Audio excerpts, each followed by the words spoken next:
KPM.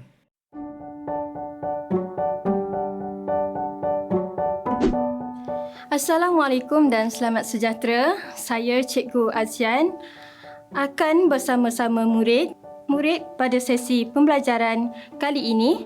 Apa khabar semua? Cikgu harap murid-murid semua sentiasa ceria, sehat dan bersemangat untuk belajar dan menimba ilmu yang baru pada hari ini. Alhamdulillah, pada episod hari ini, murid-murid dapat bersama-sama dengan cikgu untuk belajar dalam mata pelajaran Reka Cipta Tingkatan 4 bagi tajuk Model Olokan. Baiklah murid-murid, sebelum kita meneruskan sesi pembelajaran pada hari ini, jom kita lihat apakah standard pembelajaran yang perlu dicapai pada hari ini. Pada akhir episod ini, murid-murid boleh pertama, menerangkan definisi, ciri-ciri dan kepentingan model olokan. Kedua, menyenaraikan bahan dan peralatan yang boleh digunakan untuk menghasilkan model olokan. Ketiga, menghasilkan model olokan menggunakan bahan dan peralatan yang sesuai. Keempat, menilai model olokan dari aspek reka bentuk. Dan akhir sekali, murid dapat mengesyorkan penambahbaikan reka bentuk dengan jelas dan berkesan. Sebelum kita memulakan pembelajaran pada hari ini, sukacita cikgu ingin mengingatkan kepada semua murid agar bersedia dengan pen dan buku catatan. Baiklah, perhatikan seketika pada gambar yang dipaparkan ini. Cikgu pasti ada antara murid-murid yang pernah melihat kaedah pemasaran sebegini oleh pemaju perumahan semasa proses membuat jualan unit rumah yang dibina kepada pembeli. Berdasarkan gambar ini, apakah yang dapat murid-murid jelaskan mengenai gambar tersebut dari segi reka bentuk, saiz, fungsi dan bahan yang digunakan? Ya, betul. Kita dapat lihat dari segi saiz rumah tersebut adalah bukan ukuran sebenar, bahan yang digunakan juga bukan bahan sebenar dan ianya tidak mempunyai fungsi yang sebenar.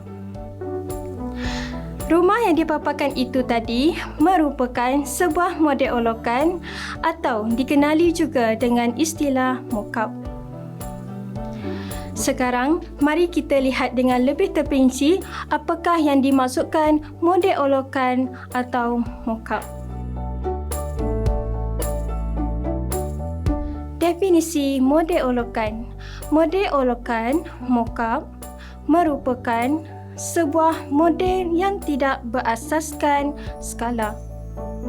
Ia boleh dikategorikan sebagai model sepada siap dan ia digunakan untuk penilaian, rujukan dan sukatan bagi model sebenar atau prototipe yang ingin dihasilkan. Baiklah, sekarang mari kita lihat pula apakah ciri-ciri utama model olokan mock-up ini. Murid-murid, terdapat 4 ciri-ciri utama sesebuah model olokan itu. Ciri model olokan yang pertama, ia merupakan sebuah model yang statik. Ciri yang kedua, pada model jenis ini ialah ianya tidak mempunyai fungsi yang sebenar. Selain itu, reka bentuk model olokan ini adalah reka bentuk sebenar 3 dimensi. Dan ciri terakhir model jenis ini ialah model ini tidak berskala dan tidak mengikut saiz sebenar. Seterusnya, mari kita lihat apakah kepentingan penghasilan model olokan di dalam sesuatu proses reka ciptaan produk. Terdapat 3 kepentingan utama model olokan, iaitu ia dapat membantu melihat gambaran sebenar model 3 dimensi yang akan dibina. Kedua, ia dapat membantu seseorang pereka cipta untuk membuat penilaian dan penanda aras terhadap reka bentuk model 3 dimensi. Dan kepentingan terakhir model olokan ini ialah ia dapat membantu seorang pereka cipta itu mencari keseimbangan dan struktur reka bentuk model sebenar yang akan dibina.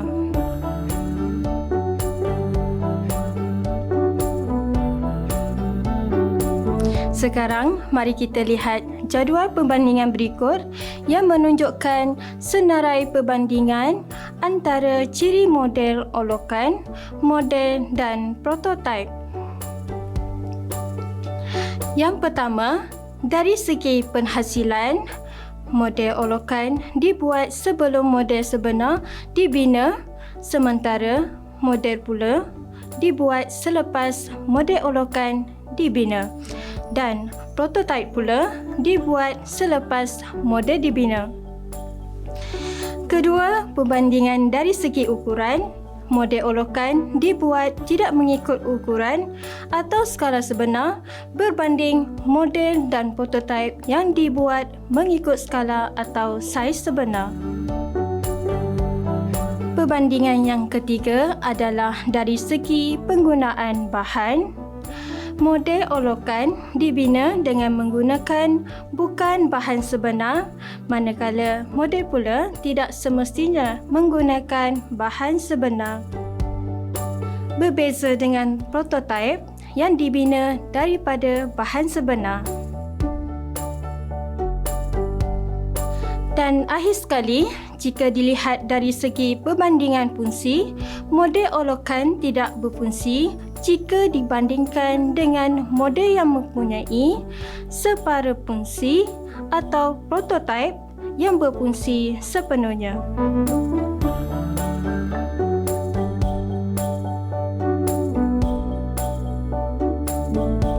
Bagaimana murid-murid? Cikgu harap murid-murid sudah lebih jelas dengan penerangan cikgu tadi tentang model olokan dan dapat membezakannya berbanding model dan prototipe. Murid-murid, kita telah pun mengetahui ciri dan kepentingan model olokan. Adakah murid-murid tahu apakah jenis bahan yang biasa digunakan dalam sesuatu pembinaan model olokan? Terdapat pelbagai bahan yang boleh digunakan dalam penghasilan sesebuah model olokan. Contohnya, foam, dikenali juga sebagai span bunga, molting board, kayu jelutong, kayu balsa, plaster of Paris, polisterina, simen lembut poli putih dan pengeras hardener dan PVC sheet. Cikgu harap murid-murid sudah mendapat gambaran yang jelas daripada contoh yang telah cikgu tunjukkan itu tadi. Baiklah, sekarang mari kita lihat apakah bahan dan peralatan yang boleh kita gunakan untuk menghasilkan sesuatu model olokan. Kita akan lihat satu persatu bahan dan peralatan mengikut fungsinya. Fungsi yang pertama iaitu bagi fungsi mencantum. Berikut merupakan beberapa bahan yang boleh digunakan untuk mencantum bahan model olokan yang telah dipotong, iaitu gam perekat, dikenali juga sebagai latex, gam sentuh, gam pengeras hardener, gam PVC.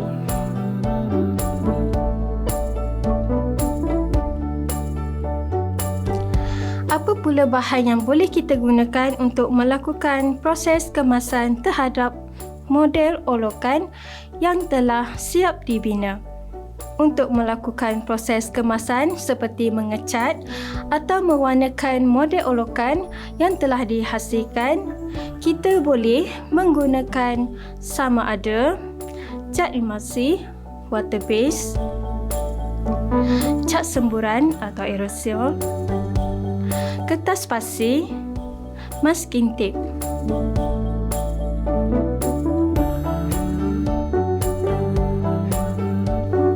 Terdapat pelbagai jenis peralatan yang boleh kita gunakan untuk proses mengukur dan memotong bahan model olokan.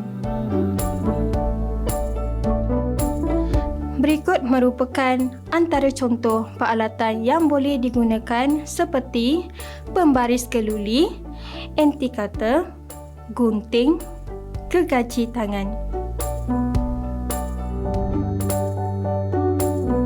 Baiklah, sekarang mari kita lihat bagaimanakah proses perhasilan sesebuah model olokan ini berlaku. Sebelum kita pergi dengan lebih teliti kepada langkah asas dalam penghasilan model olokan ini, cikgu ingin kongsikan beberapa kriteria utama yang perlu dipertimbangkan oleh seorang pereka cipta. Kriteria yang pertama, proses penghasilan sesebuah model olokan adalah bergantung kepada kreativiti pereka cipta. Kriteria kedua, pemilihan bahan bagi model olokan ini selalunya bergantung kepada bentuk objek yang akan dihasilkan. Kriteria yang ketiga, tiada standard khas yang ditetapkan asalkan bahan yang dipilih itu bersesuaian dengan bentuk objek yang akan dihasilkan.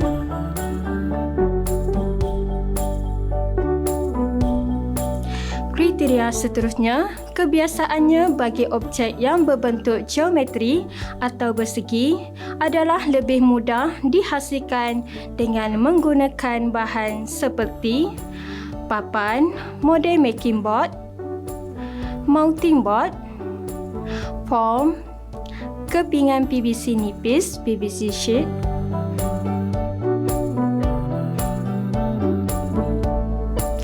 berikut cikgu kongsikan gambar contoh model olokan yang berbentuk geometri atau bersegi yang telah dihasilkan dengan menggunakan bahan-bahan yang telah cikgu sebutkan sebentar tadi.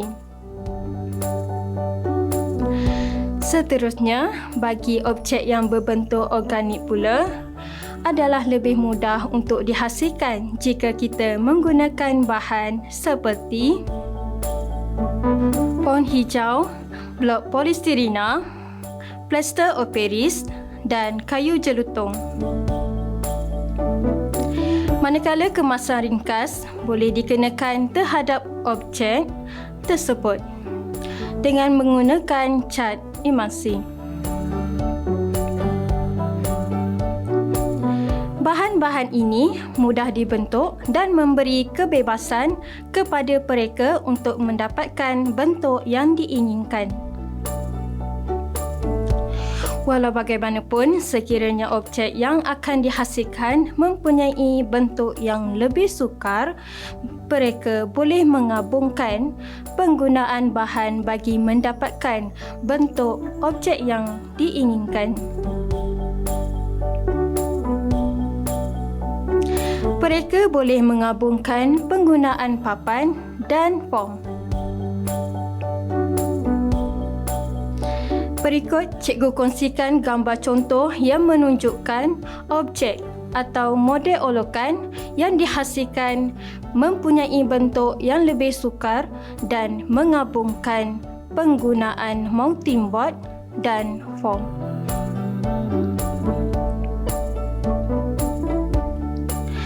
Seperti yang murid-murid lihat, gambar ini pula menunjukkan contoh model olokan yang dibuat menggunakan pelbagai bahan.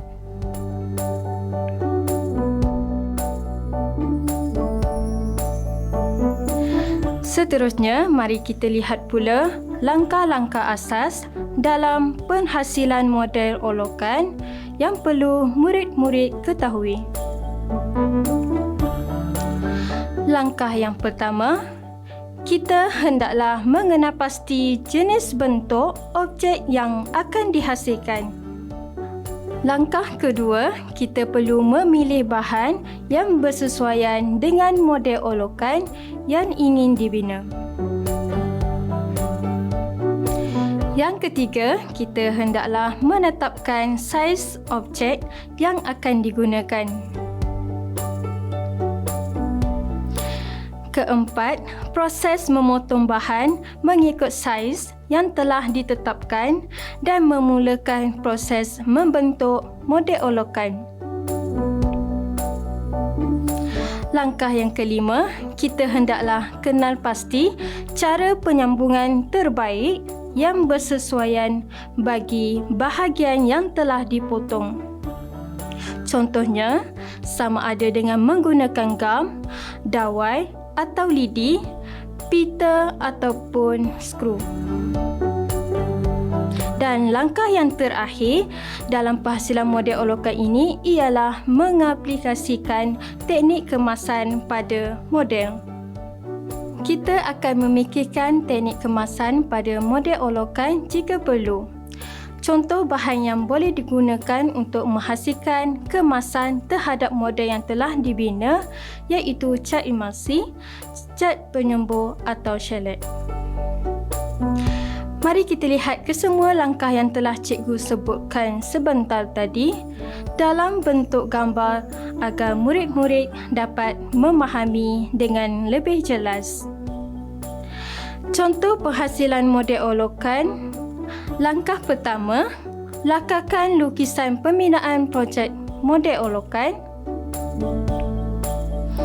Lakaran ini biasanya akan dibuat untuk memberi gambaran dengan lebih jelas reka bentuk model olokan yang akan dihasilkan. Kemudian, langkah yang kedua, lakarkan rupa setiap bahagian-bahagian pada lukisan pembinaan.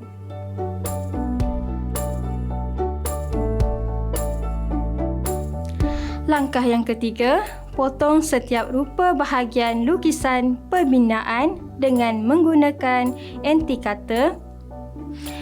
Perhatikan gambar yang tunjukkan ini untuk proses ini.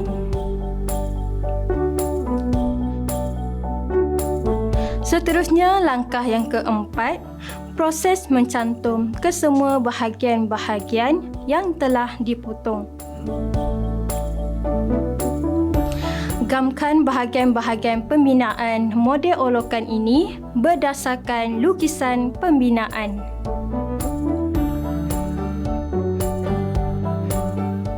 Langkah kelima, setelah gam tersebut kering dan setiap bahagian telah pun melekat dengan kuat dan kukuh, langkah berikutnya kita akan menggosokkan kertas pasir dengan cara yang betul dan berhati-hati pada model olokan tersebut. Ini bertujuan untuk meratakan setiap bahagian pada model olokan tersebut sebelum proses mengecat atau mewarnakan model tersebut. Langkah keenam, bersihkan permukaan model olokan dengan kain terlebih dahulu sebelum disapu dengan kemasan seperti cat emulsi atau cat sembur.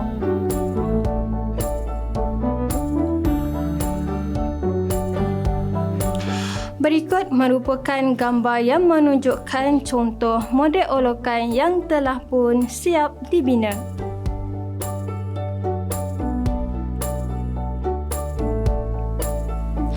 Baiklah, apakah perkara seterusnya yang perlu kita lakukan setelah selesai proses membina model olokan? Tepat sekali jawapan murid-murid. Seterusnya, seorang pereka cipta akan membuat proses penilaian model olokan tersebut. Bagaimana ia dilakukan? Dan apakah tujuan ia dilakukan. Baiklah, bagi tujuan penilaian, beberapa model olokan dihasilkan bagi membuat penilaian dan perbandingan sebelum sesuatu prototipe dihasilkan.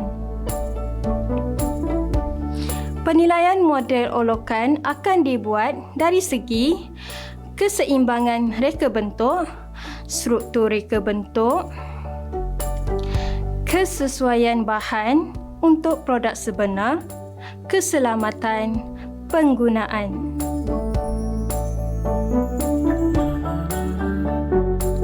Penambahbaikan reka bentuk model olokan. Penambahbaikan dilakukan setelah selesai proses penilaian. Penambahbaikan ini boleh dilakukan dari segi reka bentuk, keseimbangan, kestabilan dan kekuatan cantuman model olokan tersebut. Penambahbaikan dibuat sama ada melalui lakaran atau pengubahsuai produk. Baiklah murid-murid, bagi mengukuhkan lagi pemahaman murid-murid terhadap topik ini, mari kita ke segmen uji minda anda. Adakah murid-murid telah bersedia dengan pen dan kertas? Mari kita lihat soalan uji minda yang pertama. Nyatakan 4 bahan yang sesuai digunakan untuk menghasilkan model olokan berbentuk organik.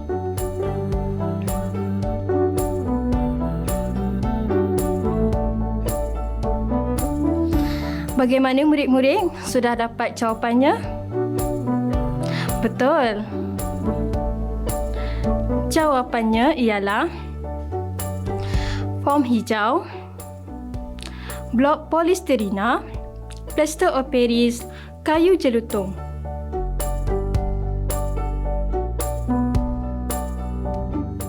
Sekarang, cikgu mahu murid-murid jawab soalan yang kedua. Nyatakan bahan yang sesuai direkatkan dengan menggunakan bahan perekat berikut.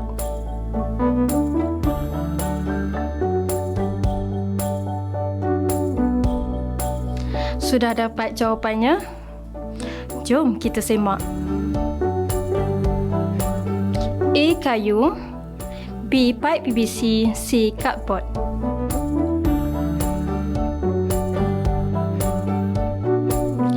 Soalan yang ketiga, senaraikan 4 ciri-ciri model olokan yang telah anda pelajari sebentar tadi.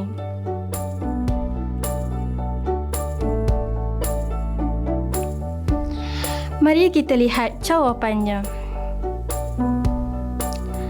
A. Model statik, B. Tidak berfungsi, C. Reka bentuk sebenar 3 dimensi, D. Tidak mengikut saiz sebenar.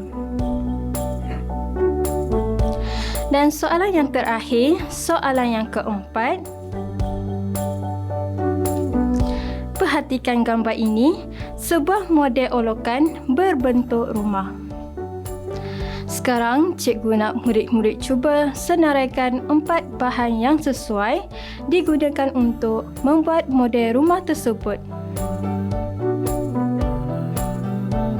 Bagaimana? Sudah dapat jawapannya? Mari semak jawapan murid-murid dengan jawapan cikgu sekarang. Jawapannya ialah plaster of Paris, B. mounting board, C. foam box, D. kepingan PVC.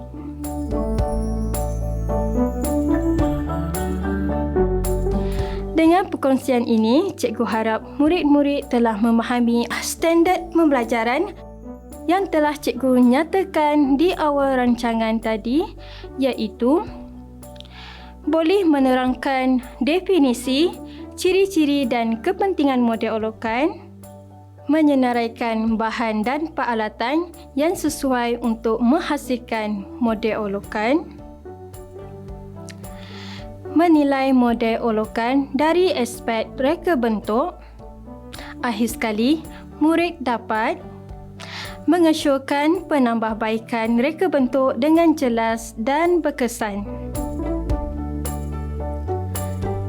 Baiklah murid-murid, sekian saja perkongsian cikgu untuk pembelajaran kita pada hari ini. Sehingga berjumpa lagi di episod yang lain. Selamat maju jaya!